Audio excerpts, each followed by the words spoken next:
Coming up, what an excellent day for waiting.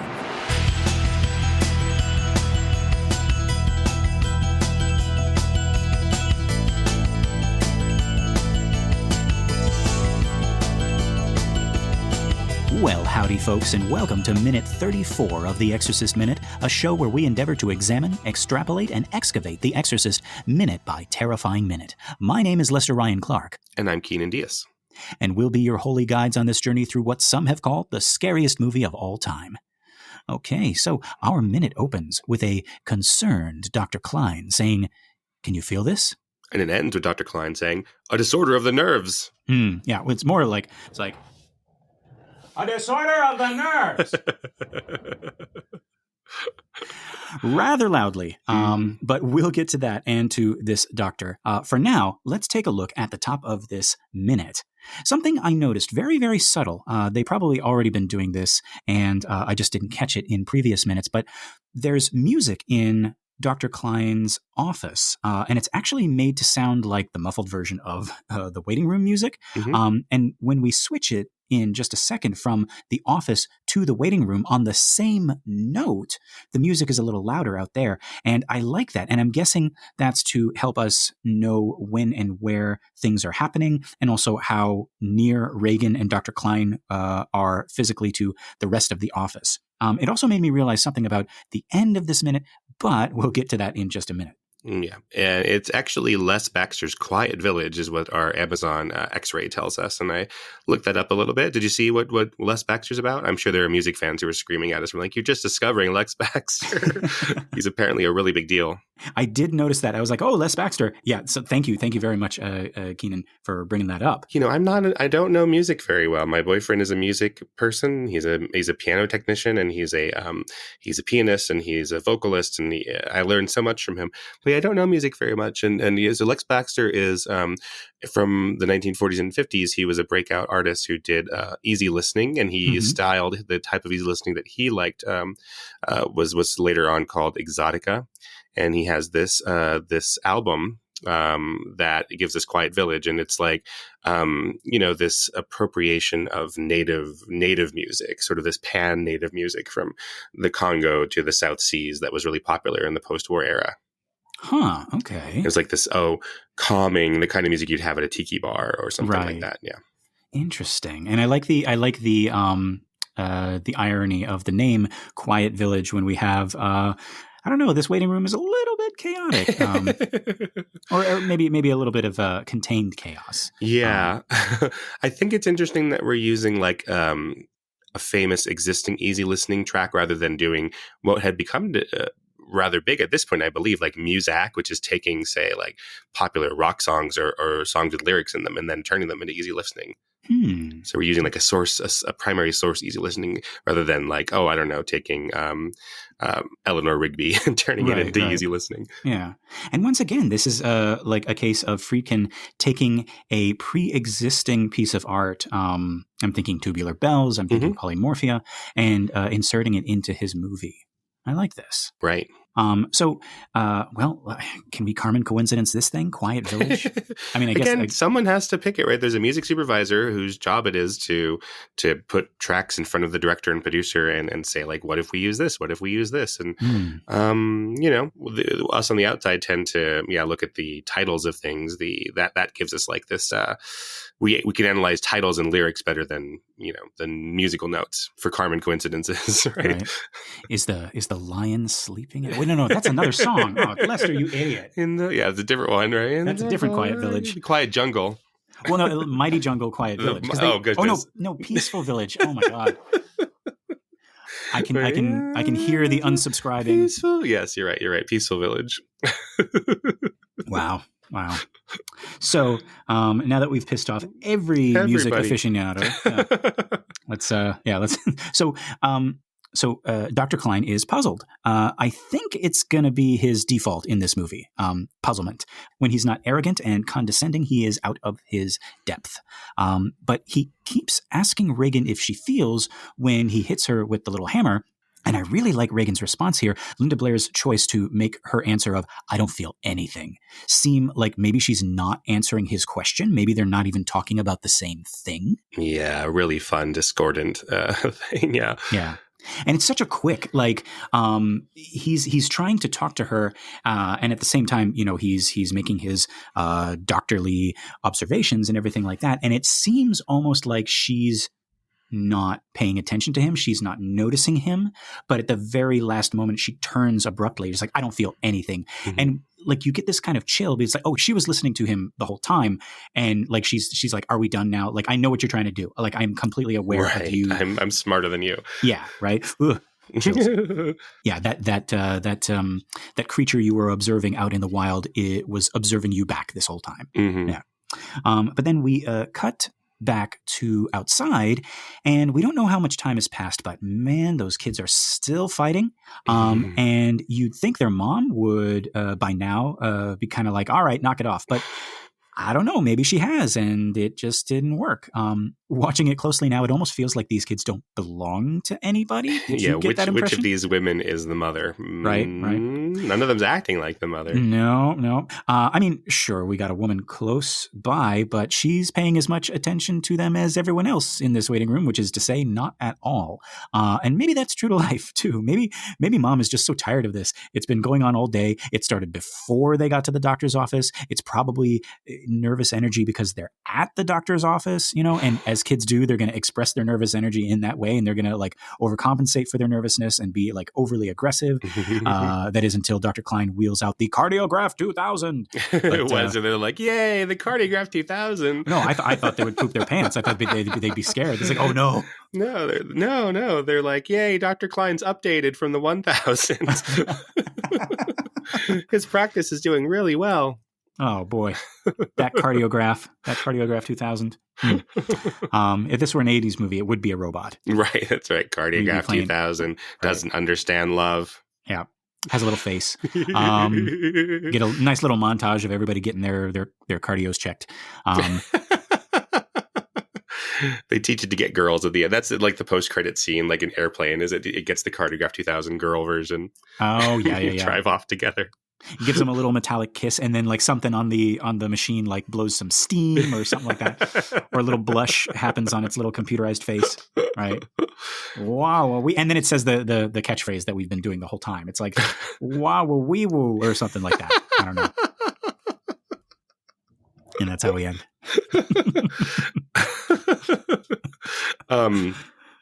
But does Rodney Dangerfield say at the end of Caddyshack, "We're all going to get laid," or is that just me? What? Isn't that how that happens? I don't know. We're all going to get laid, or is that just some parody that someone said that's now stuck in my head? It's gotta be. It can't be. He can't have said that. Like an 80s movie, like just saying exactly on the nose what's happening. Did he produce it? Because if he did, like he strikes me as the type of person who's like, hey, we're only going to make this movie if I get to say we're all going to get laid at the end. Okay, I looked it up. Yes, I'm correct. He does. Oh my God! Hey, everybody, we're all going to get laid. Wow. It must have been. I mean, I'm sure it was on Comedy Central playing during the weekdays at some point. They must have like redubbed that part. Into what? We're all going to get paid? Yeah, probably. Redubs don't have to make sense. Hey, everybody, we're all going to complete our homework on time. Hey, everybody, we're all going to not do drugs. I saw someone online that said, someone had posted some Rodney Dangerfield thing, and someone in the comments was like, "Oh yes, another one gone too soon." And I was like, he was 80 years old. Oh boy. I think you just want to assume that if you're a brilliant comedian like Rodney Dangerfield, you died terribly young and sad. Mm-hmm. Yeah. And was his response to? Oh, did you respond that he was 80 years old? No, I didn't respond. I was like, I'll let them have their little grief, but geez, lady. Hey, that sounded like Rodney Dangerfield. Jeez, lady. Jeez, lady, give him a break. He gets we know for a fact that he gets no respect. This is canon. All right. 2000. But yeah, no, I guess mom's at hand, and she's allowing this sort of contained chaos for now, because maybe this is the only time in the day where she can like let her guard down a little bit in this relatively safe environment. So yeah, let the kids play a little. I'm gonna have to ask my mom, mother of four boys and one husband, so 5 boys essentially, how it was whenever she had to take all of us to the doctor or some other like public place. This is before you could shove an iPad in a kid's face and call it a day. How did she like deal with us in public? I don't know. Maybe the mom in this Exorcist waiting room has just left the kids there and then gone and done her her errands on her own. And this is the 70s. Nobody's going to ask, like, hey, are these your kids? Yeah, no one's doing that. No one's like, so even when we get a shot of Chris, she's not like looking over at these kids. Like, it's not a shot of her being like annoyed at these kids. Everyone's just accepting this as kids being kids. Yeah. So we get this shot of Chris in her very best, like, elf on the shelf couture. And she's observing this while she's doing her needlepoint. Remember, in the last minute, she was doing that needlepoint. And at first, I thought she was looking at it like, she sort of chuckles like, "Aw, youth, it's such a precious, beautiful thing." But then she looks back down at her needlepoint. And she gives another little chuckle, almost like, "Glad my kid's not like that. My kid's an angel." And then at which point we cut immediately to Regan. And now Dr. Klein is trying to take Regan's temperature, and Regan's not having any of it. Dr. Klein even tries to show her how it works, and she swats it away. She's like, "I don't want it." I think it's kind of interesting, right? So, I mean, yeah, Dr. Klein, we will grow to be frustrated with him because he's not helping, right? He's not. So for whatever reason, we'll see that when we get there. But here in this scene with Regan, he's like, "Here, look, little girl, this is how this works. Like, here's the machine." He's doing the right thing, and not just being like, "Give me your data, little girl." He's actually like, "This is how look, isn't this cool? Your temperature's showing up here." Yeah, he's treating her like a person, right? And yeah, because both the book and the movie, they do paint doctors in this certain way, and you could almost say that this little scene with Regan and Dr. Klein is a little bit uncharacteristic of how Blatty and Friedkin want us to view these doctors. Yes, well, certainly we will go later on into the progression, and perhaps the doctors have been frustrated with Regan. Maybe Regan isn't that easy of a patient to take care of. Maybe not, yeah. But yeah, so she swats it out of the way, right? Now, instead of cutting back to like the waiting room again, we stay in this examination room, but time has jumped. Dr. Klein has left, and the nurse is back. Now, I didn't think anything of this while watching the movie normally. It's only because I'm looking at this thing second by second, and I'm noticing that we have cut. Time has passed, but we're in the same place. It's not that I don't understand what has happened. Like I said, when I'm watching this movie at normal speed, it just happens, and it doesn't even occur to me to question. And I'm like, okay, I know what's happened. Time has jumped, but we're still in the same room. But okay, Keenan, this is me playing director, planning out shots. Okay, so tell me if I'm incorrect here. Shouldn't we have like right after "I don't want it," right? She swats it away. Shouldn't we have like maybe a quick cut to the waiting room again? Maybe Chris looks up because the secretary says, "Oh, the doctor will see you now," and then we cut back to the examination room. Because like it's a different atmosphere in the examination room now. The doctor has gone. We never saw him leave. And when we go back to when we jump, it's on this nurse, and like I don't know how. I was able to understand that the doctor is gone and it's just Regan and the nurse now, and the nurses come in. I was able to understand it. Like no information was lost, but I'm still like, like we didn't see the doctor leave. We didn't see this nurse come in. We didn't get like a cut, outside. Like, well, I don't think that you're wrong by this initial impulse of yours. I think that's something that I might want to do as well when I'm initially looking at this script and trying to figure out how to sequence this sequence. Sorry about that, but how to put the sequence in order. But why is there impulse to do that? Well, it's clearer. It has more balance to it, right? There's more symmetry to it. And so then the version that we have here that that Friedkin, well, and Blatty as well, and the editors have come up with, is what then? Less clear. It is more imbalanced. It is less symmetrical.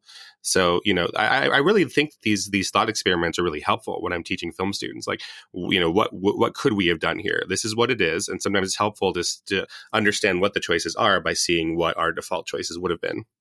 Right. So it's a little bit disorienting. You're right that we cut from Regan and Dr. Klein to the nurse. We assume that the nurse is in the room with Dr. Klein and Regan. Right. She's looking over as if she were across in the corner looking at the scene. And then we find out that no, she's looking over at a new scene, and it's disorienting and a little bit shocking. Not anything where we're at the top of our brains going, I am shocked. I am disturbed. It's kind of in the back of our brains. Yes. Because what we see is Regan being pretty imbalanced. Yeah. And I do want to speak to that, actually. So we're in this examination room, and the nurse is back with her, and Regan is... so you would describe this like as this thing that she's doing as like unbalanced. Well, she is, if you're not watching along with us, she's gripping the door as if she needs it to hold herself up. Like she has one arm all the way up, holding herself against the door, and the other one is sort of near the handle, and she's putting her face against this closed door. Yeah. It's a little strange. Yeah. And then she moves from the door, and she kind of starts like listing from side to side, and she's humming. And then like this shot ends with her just kind of like falling to the ground. And like, I know what they're going for. I know they're trying to say like, see, isn't this shocking what Regan's doing? But in this same minute, we cut back twice to two kids fighting on couches. And then we cut back to Regan. Well, no. We cut back to the nurse first. So we can have the nurse looking as if Regan is being weird. So we, the audience, are now with the nurse, and we're like, oh yeah, she's being weird.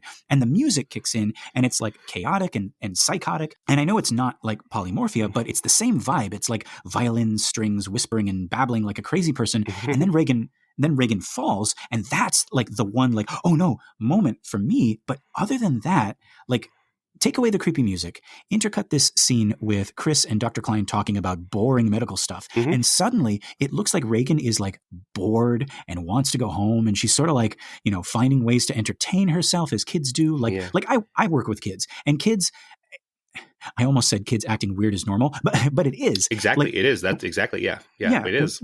we forget that kids are oftentimes forced to stay and wait in places like doctors' offices or churches or schools until the adults can pick them up and transport them somewhere else. And they have no power in this situation. They just got to wait for the adults to be done. Now, yeah, adults have to wait around in waiting rooms and lines and stuff like that too. But by the time we're adults, we understand, at least most of us do, that nothing we do is going to change the waiting time. It's just life, and we got to deal with it. But kids are constantly experimenting and testing boundaries because they don't know yet how or whether their actions will change a situation, like the kids fighting out in the waiting room. That's very much them like testing mom and seeing how much they can get away with. And here, it almost seems like Regan is like this preteen or like tween, as you said previously, who's just like done with this whole doctor visit, right? It's no longer interesting. All the testing is done. And now she's just waiting as mom and the doctor talk about boring stuff. I'm telling you, switch out the creepy music, insert a couple of shots of like a clock.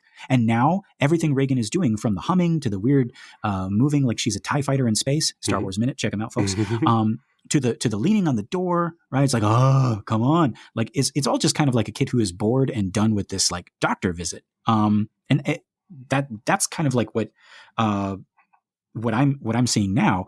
Or like when she's kind of like listing from side to side, I'm almost like, what did Dr. Klein give her?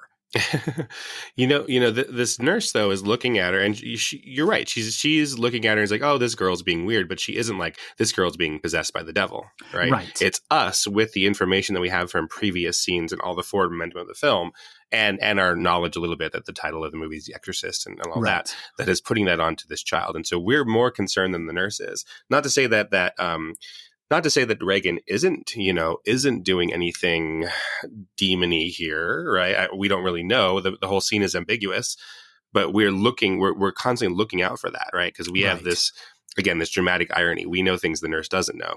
Right. Yes. This idea that children have trouble with waiting, as you described, that's really well put together, Lester. I've also heard some people describe it. I don't know if there's any science or I don't know how it's one of these things I don't know if science can measure very well. Hmm. But the idea that say you're a kid and you're 10 years old and you have spent half an hour waiting in the waiting room, right? Right. That is a relatively significant chunk of your entire history of your life. Yeah.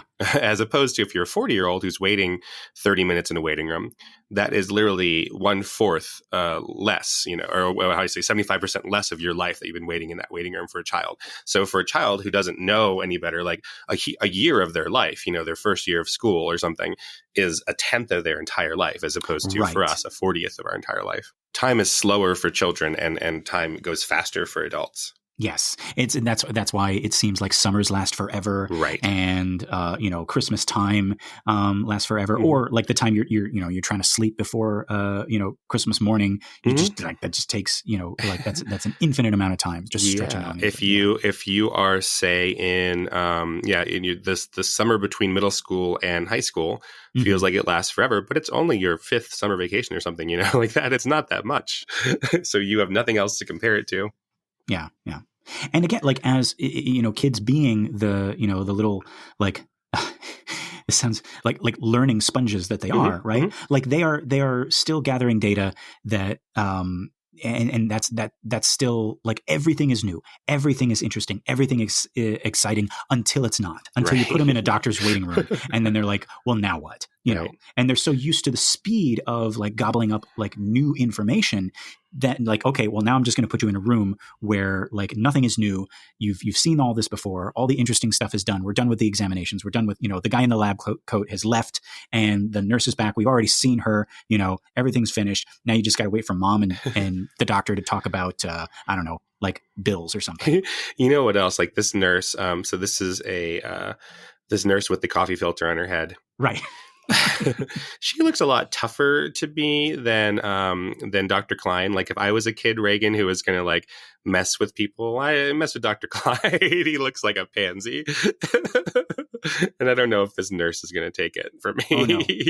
Oh, Keenan, now you're making me regret, like, there should have been a scene where like Regan, like, again, the experimentation, the pushing the limits, right? She tries some stuff with Dr. Klein. It works, and he runs out of there scared. And then, this nurse comes in and she's like, all right, young lady, let's, and she tries it and she's like, no. Well, it's like there's this SNL scene with Ego and Modem. So there was this movie called A Teacher, or this miniseries called A Teacher, about this a relationship between like this sexual relationship between the teacher and the student, Oh, and it's the woman teacher and this boy student. He's like 17 years old, and it's like this sexy thing. And so then they did the version if the teacher was Ego Nwodum, a black woman, and then the kid is like, hey, we can get together after school today, and she's just like, no. Right, I'm not gonna. Where are we gonna go? Your car? I'm not gonna. My car. I'm not gonna mess up my car. I'm not gonna lose my job for you little white boy. It's a little bit like that. So this nurse and Reagan's coming in, and she's just like, I'm in a white person horror movie, and I'm a scary little girl, and this nurse is just like, no, thank you. Yeah, let's move on.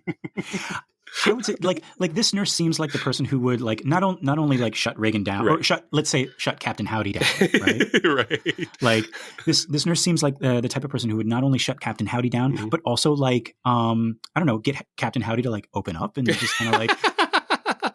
So like she would play like the strict mom for just a bit, right? Just to get Captain Howdy to be quiet. And it's like, all right, now tell me what's really bothering you. Here's a lollipop. Let's talk this out, right? And she would, oh God, Keenan, she would fix whatever's wrong with Regan, and Dr. Klein, that fucking asshole, would come in there and everything would be fixed, and he'd be like, yes, I did it all.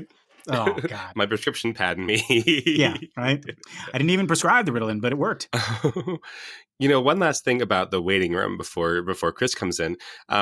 So Chris has the advantage of doing the needlepoint, which is it's kind of coming back now. I have a student who brings needlepoint around, to classes while she's waiting, and it's not that atypical anymore. Like it's not like, oh, I've never seen this before. But right. To have something to actually do in a waiting room, like Chris does, as you said, like with the kids, there's no iPad, so they end up roughhousing and jumping all over the couch or anything. But Chris has the opportunity to do grown up things and to entertain herself. And Regan doesn't. She's just stuck in this Nope. waiting room. Can't even bring a book in. Yeah. I would imagine that becomes part of the, I don't know, just the foresight or the, I want to say education, but just like the knowledge of, okay, we're building a hospital here. We have a waiting room. Let's get some fidget spinners or like some activities that can keep people engaged, right? Adults and children. Like let's have something out in the waiting room so that people don't go nuts with their own thoughts. There was a study that they were trying to do in the British rail line. There was a particularly rough route where people were constantly giving the route lower ratings. They're like, this is the worst route in Britain, and so they were trying to improve the efficiency of it. And like, well, we have two options here. We could spend like some billions of pounds to make the curves better, right, and to reroute where the train goes to make it more efficient, or we could put Wi-Fi on the trains. And they put Wi-Fi on the trains for free, and people didn't care about how slow the route was anymore. Well, there we go. Yeah. See, folks, I mean, like as much as I am against, like I joked before, like, sticking an iPad, in front of a kid's face to keep them occupied. And I'm telling you, like as a teacher, you see the result of that, as well. Like when, then you, because then you're in class and you have to take that away, or you have to suddenly call on them to, like pay attention in class or participate. And then it gets like, oh, we've created a monster. Like, not saying the kid is a monster, but like this whole idea of like, I mom and I dad. I Lester. Yeah. Me Tarzan, you Jane. But I will say that, yes, sometimes it is that injection of, good dopamine that you need to, get through a plane ride or a train ride or a long line at the bank or the DMV. Like, oh yeah, like I don't know what I would do without a phone with audiobooks and podcasts. Yeah, podcasts. Hey, like this one. Yeah, that's all Regan needed was a podcast brought to you by MailChimp. Mm-hmm. What kind of podcast would she listen to? Oh, Wow in the World, probably. Yeah. If the Flying Nun had a podcast, right? Yeah, like one of those, like the Office ladies have a podcast where they talk about every episode of the Office. If Sally Field wants to do that for the Flying Nun, love it. Okay, so we cut back from the examination room to the elf on the shelf has moved. Chris is now in Dr. Klein's office. This is the weirdest room. We're going to get to it, but she is anxiously awaiting the results. More orange and blue. I'm still trying to figure out what that means. Like, I know orange and blue, aren't they like the exact opposite on the color wheel, and that's why we always see them together, because like they make one another like pop. Yes. And I've heard about that when other people are talking about animation or design, but it's just such a weird choice, because like one is warm and aggressive and the other is like cool and calming. And it may just be that people really liked orange in the 70s. I checked and Google says like earth tones like were big back then. And yeah, this does seem to be a lot of browns and oranges. Yeah, well, any colors that are complementary on the color wheel will be warm and one will be cool by definition. So it'll be purple and yellow and red and green. Interesting. Yeah, so just by its very nature, they have all this contradiction to them. But we also, I mean, beside, it's not just where they are on the color wheel here. They're very saturated here. So it's very orange and it's very blue, as opposed to, having more white in it or having more black in it. Yeah, yeah. Again, just like a weird, like it screams 70s and it does not convey calming hospital office to me. Right. Yeah, but so in any case, we cut to a shot of a hallway, and Dr. Klein has just exited the... What room is that? It's not the examination room, because we just saw that Regan was in there with the nurse and the doctor wasn't in there. Maybe it's like an inner office, or maybe it's just a hallway. Again, I'm probably looking too deep into this. It's probably just a door at the end of this hallway, and Friedkin saw it and he was like, oh, let's have him come out of there so we can have this weird tracking shot go through like these weird open doors. It's labeled A, which I would imagine is like an examination room. like exam A, exam B, but it's not, Okay. I don't think we're meant to think that he's coming from seeing Regan. He's coming from some other place. Yeah. Right. But yeah, now that you mention it, he goes right into a door that's closest to the exam room. And then the camera move through an open door. Yes. This is a trick that you've just pointed out that I see. This is movie trickery. Yeah. Okay, great. It's this open air office / meeting room that is his doctor's office. But like, I've never seen any doctor's office look like this. Like, it looks like it could also be a meeting room because it's got that long table. Well, I was trained by a director named Francisco Menendez, and he went to Cal Arts for grad school, and he was trained there by a director named Alexander McKendrick, who directed Sweet Cell of Success and The Lady Killers. He was a British director, really, really good guy. And he would tell his students that, if you're going to set a scene in a bedroom, you really need the size of a living room to make it look like a bedroom with all the camera equipment. You basically need twice as much space as to actually film a scene. So shooting in bathrooms, as film students who try to shoot in bathrooms understand, or people at home trying to shoot in bathrooms, it's nearly impossible to shoot there. They're never big enough. So, in real bathrooms, they have, tearaway walls and stuff. They don't shoot in real bathrooms, Right. So, we probably have turned a meeting room into something that's meant to look like an office. Yeah. Well, okay. So one last thing I want to talk about here. I made a joke about it at the top, but the very last thing in this minute, our illustrious doctor, trained to be in all things discreet and confidential when discussing a patient's condition, says in this open-air fishbowl terrarium office with all the doors open, he says, "A disorder of the nerves." A disorder of the nerves. Yes, that's what your weird daughter has, Mrs. McNeil. Mrs. Chris McNeil, star of stage and screen. No, I know he doesn't say all that, but Jesus, that's the second person in this movie who doesn't understand that sound travels. Oh, who's the first one? Well, that was Chris when she's having she's trying to reach at the Hotel Excelsior, and it's like and Sharon is like, oh, maybe the what, down a little bit, your dog. But she said, what does she say? She's like, oh, maybe the system is down or something like that, and Chris just loudly is like, oh. Circuits my ass. He just doesn't give a shit. He just doesn't give a shit about his daughter's birthday. Like, your door is open, lady. Come on. And this guy too, this doctor is like, Chris McNeil's daughter has a disorder of the nerves. Her nerves are broken. Ay. But yeah. So that's all my notes for this minute. Do we have? But you say something about the elevator music. Where it says, and remember when I said at the top of this minute the elevator music. Oh, that was what I was talking about, like the so the sound and remember when I said at the top of the minute about the elevator music, that's what I was saying, is like, if we can hear the elevator music in Dr. Klein's office, the elevator music that's in the waiting room, right, the quiet elevator music, yes, right, quiet village, then him shouting a disorder of the nerves is definitely going to be heard by everybody in that waiting room. He's quiet doctor. That's what he thinks of himself as. And that's when those kids stop fighting. They're like, a disorder of the nerves. That was Mrs. Chris McNeil. Oh my God, star of stage and screen. Sheesh. Yeah, they're gonna go and call photoplay as soon as they get out of there. Yeah, right. That's gonna be the big title. It's like in horrible, Comic Sans font. It's like a disorder of the nerves. God. Yeah. Okay. So that's all my notes for this minute. Keenan, you got anything else? No, I think we got it. All right. So are you thinking what I'm thinking? I think I am, Lester.